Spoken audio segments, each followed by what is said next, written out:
My involvement with ethics and transparency as an academic study goes back to law school. Actually, the Foreign Corrupt Practices Act of 1977 was enacted during my first year of law school, and I did significant research in the area even that far back. My definition of corruption would be misuse of public trust for private gain. In the terms of the OECD convention itself, it talks about how it undermines good governance, hinders economic development, and distorts international competitive conditions. I think if you were to look at the statistics, the answer is yes.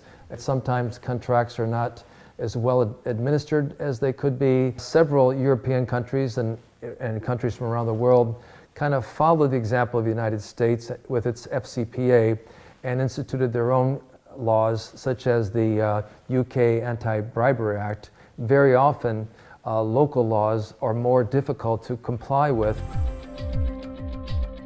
I think it's necessary to more aggressively investigate and prosecute corrupt persons and officials, to empower the government agencies through more adequate funding. I also think that paying adequate compensation to government officials often goes a long way to preempt bribe taking.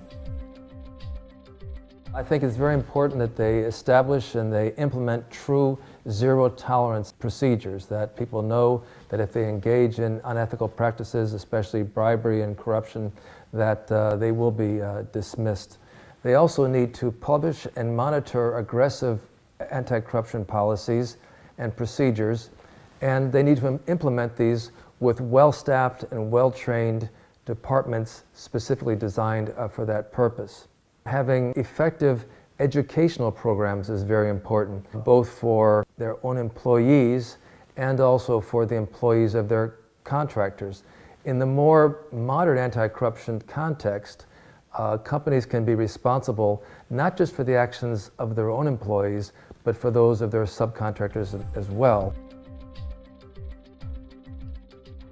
I think education is foremost, educating our own personnel, our own lawyers in this regard, and educating our clients. Centurion gets involved in due diligence reviews, and we try to do this in a way that respects the local environment we're in, but at the same time providing the in-depth analysis that our clients need. And finally, to draft effective anti-corruption clauses, both in regulation and in the contracts that we enter into.